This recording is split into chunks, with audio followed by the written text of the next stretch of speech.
The 380 ACP Sucks by Nutnfancy. Probably got your attention with that video title, huh? And yes, welcome to another tabletop conversational philosophy video by me, Nutnfancy, here in the Nutnfancy Project, TNP for short. Thanks for taking the time to watch. I think you pistol guys will like this one. It's going to contain what I think is some original thinking on the subject, and again, that subject's going to be this little tiny cartridge 380 ACP. It has some significant downsides which I think you need to consider in your philosophy of use for the gun.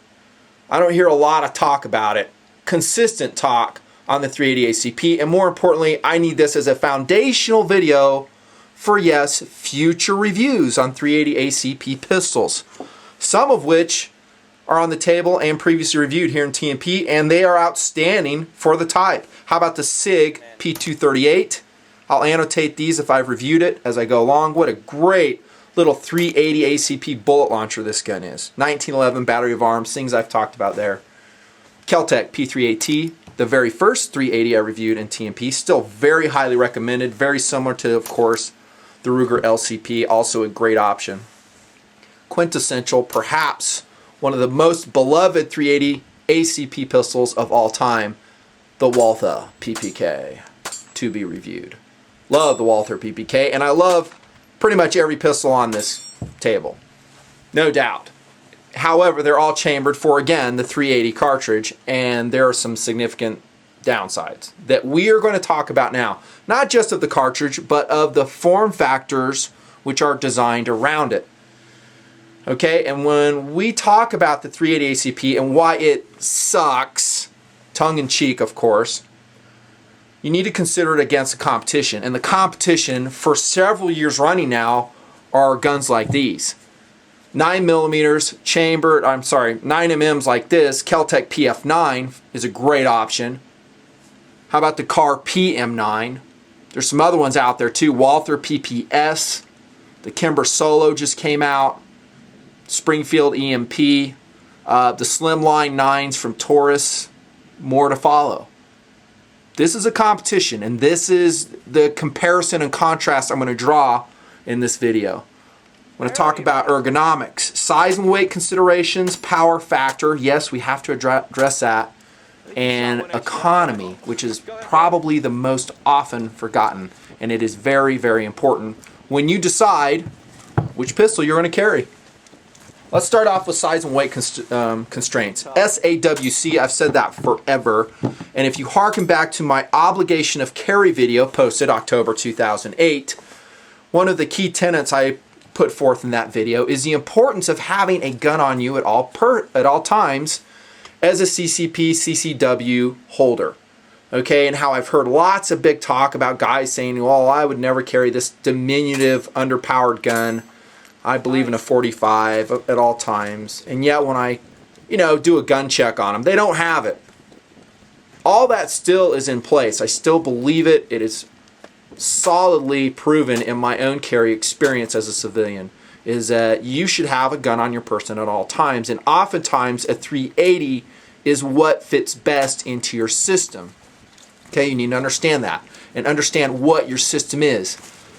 Your system might be shorts and flip-flops, and that to carry a larger gun, let's see, just because it's handy, CZ P07 duty,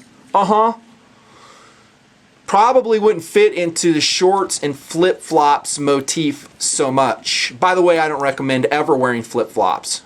Always wear shoes that you can run instantly in. There's a little aside. Keep that in mind. Don't wear flip-flops. If you wear sandals, but ones that strap on, like Tevas or something. I don't even know why I threw that in. It's funny. Probably too big to carry this gun. So in your shorts, we'll say, t-shirt, 380 fits in good. Okay, it makes sense in that philosophy of use because you are so size and weight constrained. Okay, or does it?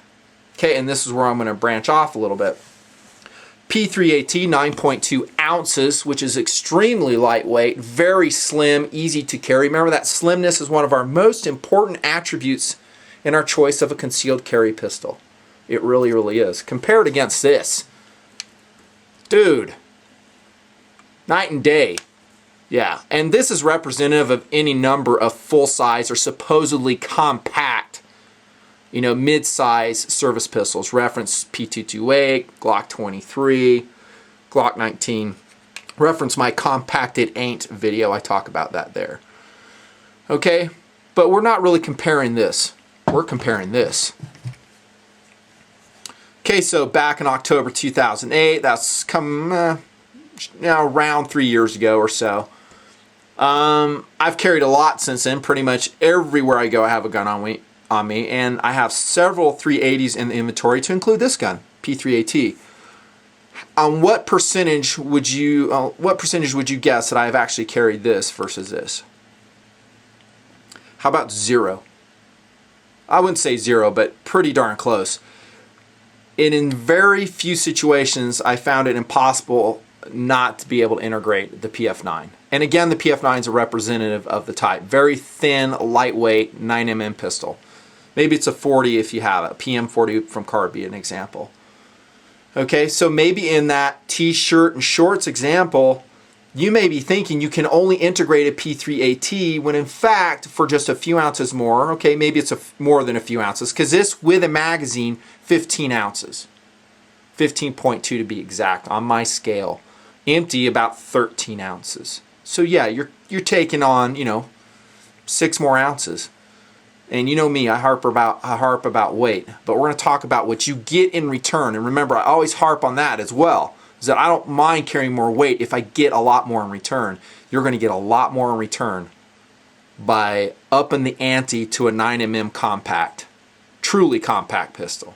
Okay, so shorts and a t-shirt, 380 the best? I say probably not. You can probably integrate, if you choose the right holster system or carry system, one of these guns right here. Okay, Galco Classic Light, shoulder holster, belly band. I got them across the room. I could grab them if I wanted to. Heck, you could go ankle carry, maybe not in shorts.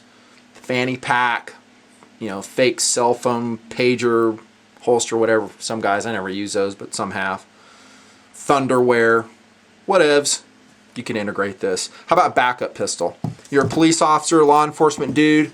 380s make, I think, still a very smart choice as a backup pistol.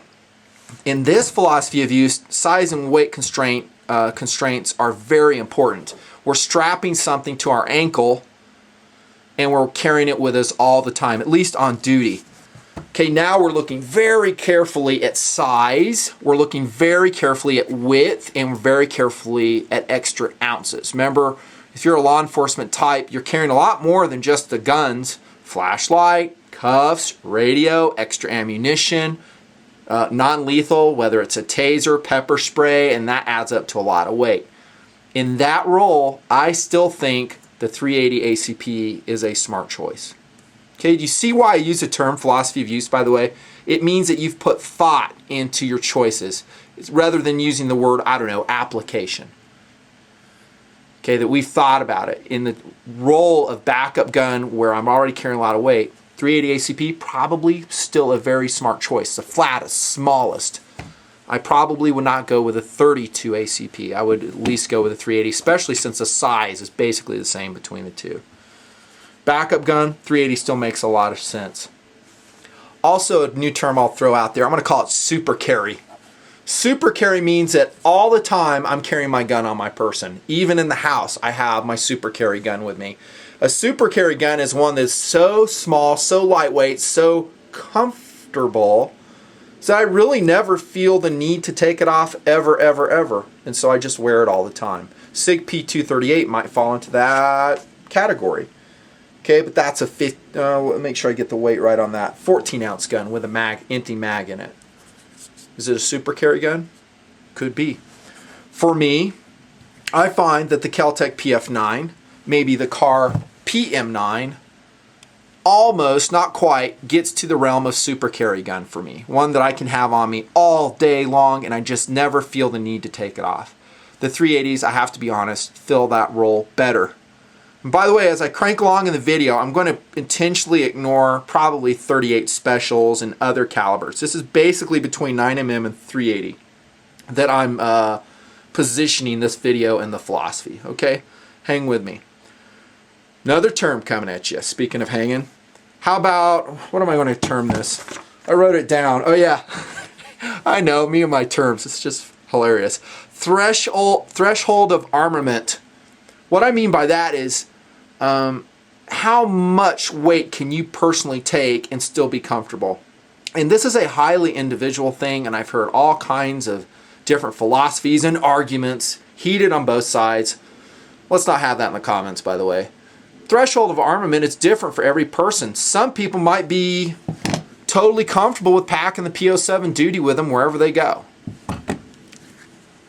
You know, darn the thickness. They carry it and they like it, no problem. By the way, this is a lightweight gun. It's not heavy. It's like just under 27 ounces. Great. It's just thick. Very thick, chunky gun.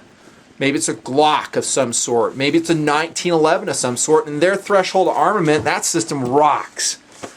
There's guys that will roll into the comments of a 1911 video that I've done and they'll say, hey, I love it. Carry a 1911 steel variety with me all the time. Nice. If I take them at their word, that means that their threshold of armament is very high. They don't mind the weight, they don't mind the size, and they have grown accustomed to it. Threshold of armament may be different for your wife. Where you say, honey, I want you to carry the PM9. And she looks at it and she's like, that's still too heavy, too thick, too bulky. And you're like, are you kidding me? And she's like, I'm not kidding you. And because her threshold of armament is such that she will choose to leave this at home, even this lightweight car PM9, 16 ounces with empty magazine, so it's relatively lightweight, she leaves it. She goes out the house unarmed that day. Back to obligation of carry. So now the whole purpose of everything is defeated. In that situation, you are better off with a 380. For an individual whose threshold of armament is very low for size and weight. There's other things we're going to talk about in ergonomics associated with this, but that's what I'm talking about. Threshold armament, in that case, maybe the 380 is a great choice for that person because at least they have something better than nothing.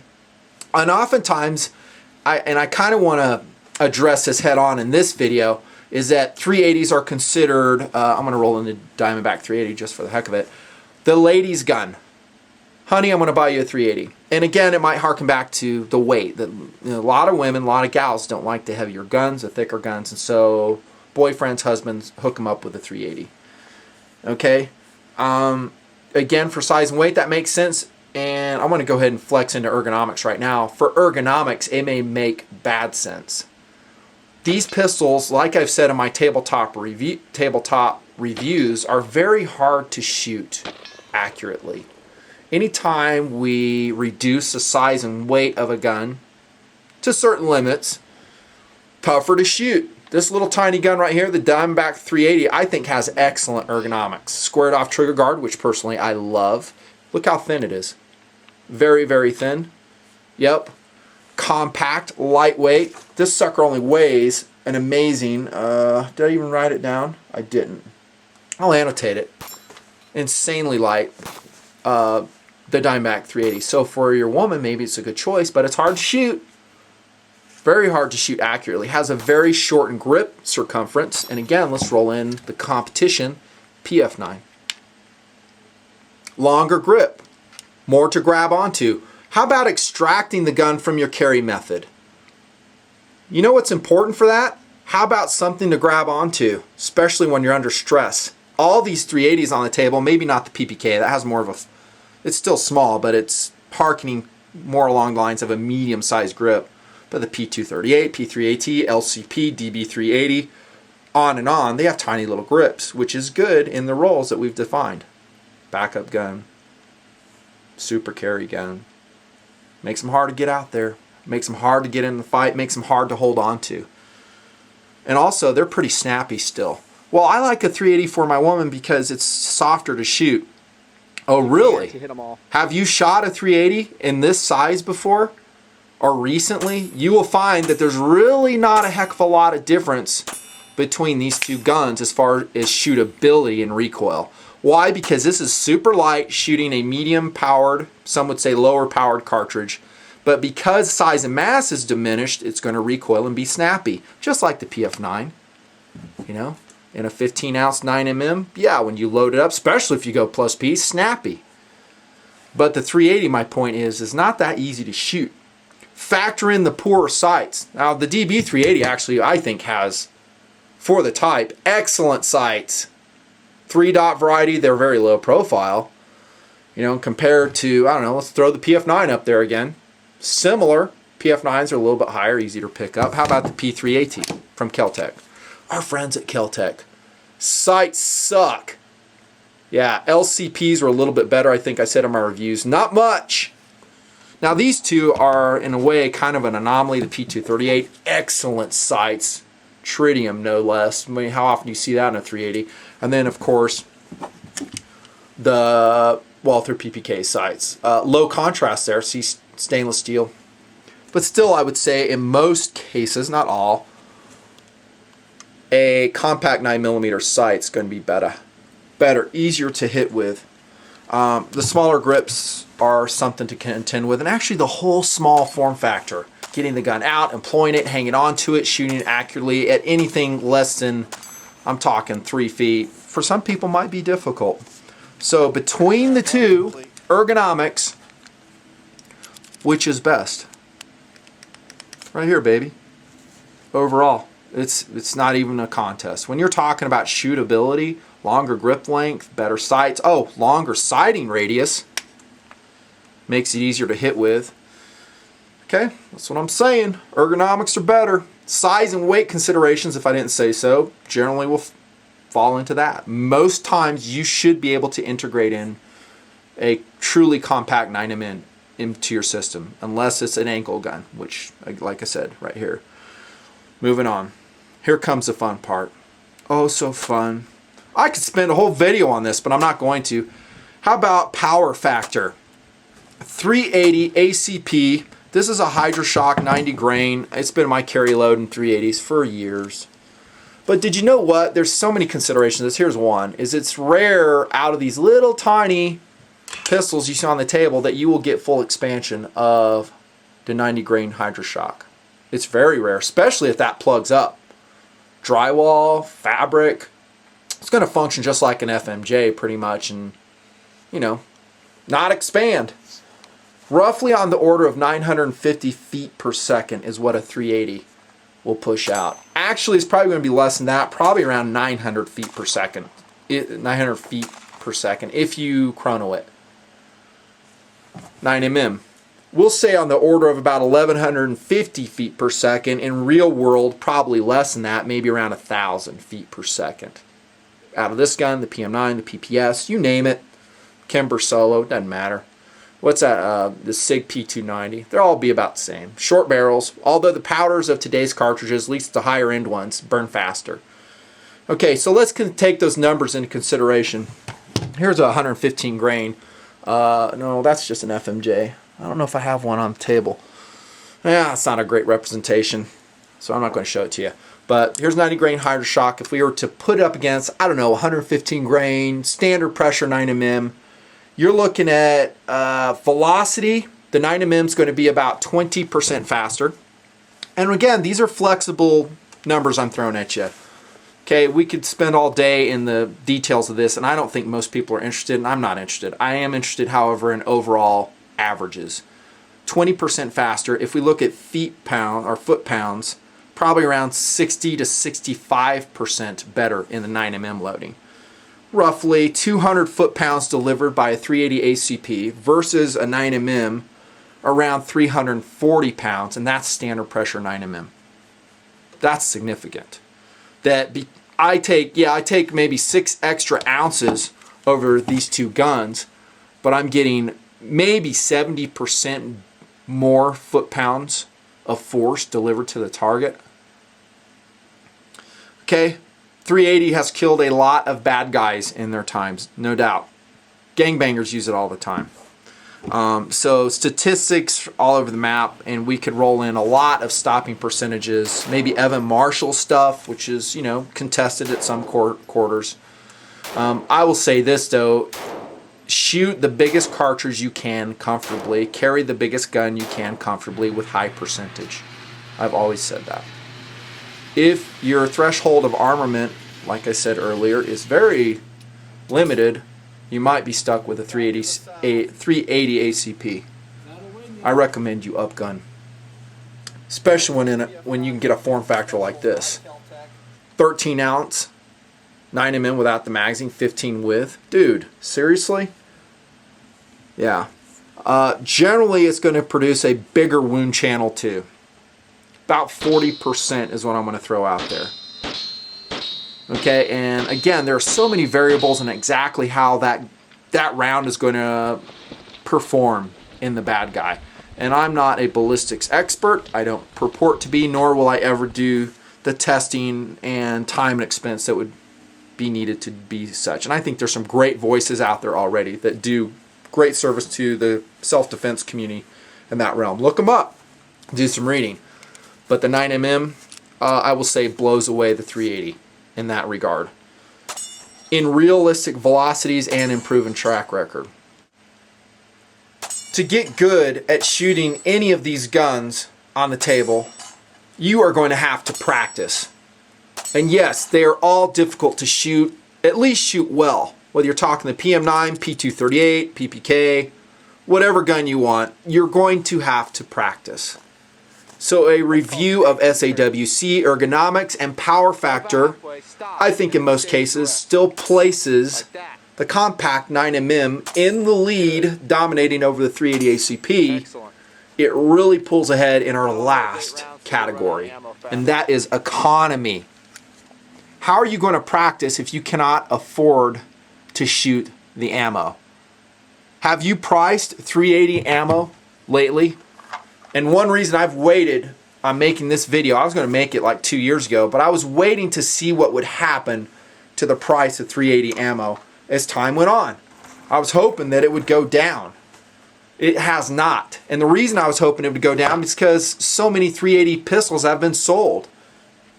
You know, there's a much bigger market out there of people who need the ammo, who shoot the ammo.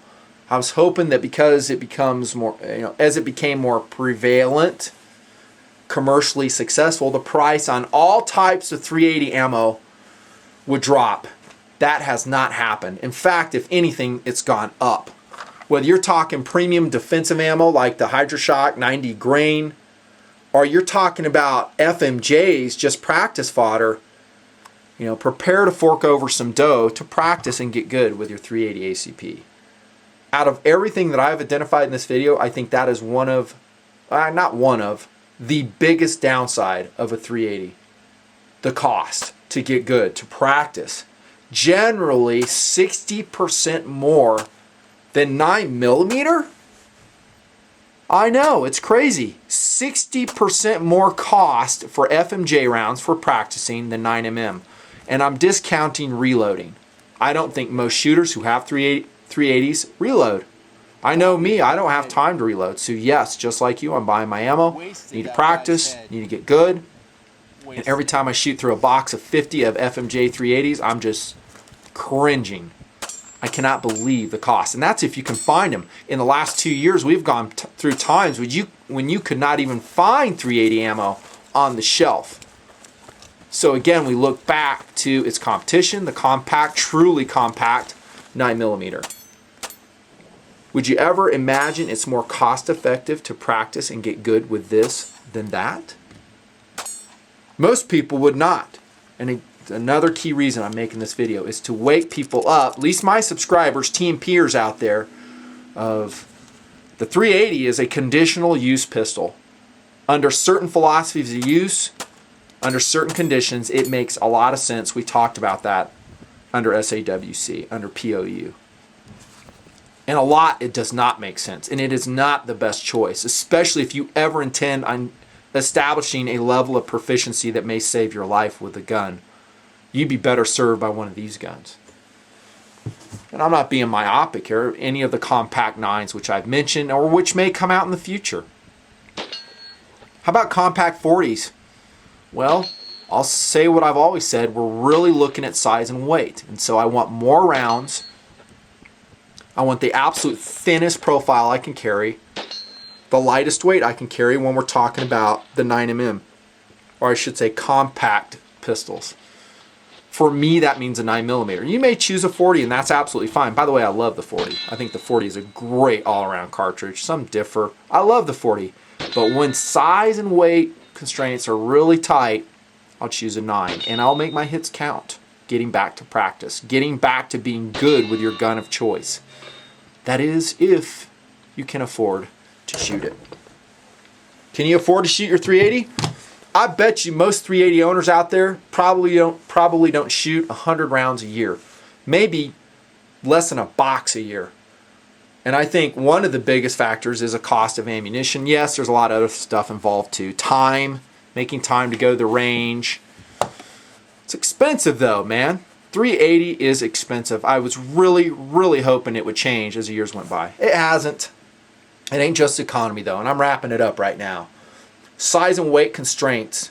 I mean, if this is your threshold of armament, and that is a very lightweight, compact gun, then maybe the 380 is the best choice. Undercover gun, backup pistol for officers, still probably the best choice out there. A 380 has been for years. You know, but if you can take just a couple more ounces, which I will contend might surprise some people, most people can, you're going to be a lot better served. You're going to have basically 65 to 70% more hitting power in the same style of, how should I say, the same style of shooting, or the same shooting dynamic from the pistol. You got to get used to it. Got to learn the triggers on each one. Each one of these is its own animal. Got to learn that trigger. Be good with it. 65% better hitting power. In some cases, more rounds. You know, this is a 6-rounder. This is a 7-rounder in the magazine. Generally, you're going to gain one more round in a lot of these compact 9s. Ergonomics are better. Longer sight radius, more velocity, although maybe not a lot. You know, bigger grips, more to hang on to, extract the pistol to get it into action, and cheaper to fire. Look carefully at your choices. Don't get me wrong, I still like the 380 pistol. Doesn't suck. It's kidding you. But there are some things about it that do suck, and I've identified them. Cost, all that other stuff I talked about. This is Nutnfancy tabletop philosophy video. I'll reference it on future 380 ACP pistol reviews. Yes, more are on the way. Still an option in a lot of POUs. Nutnfancy, see ya.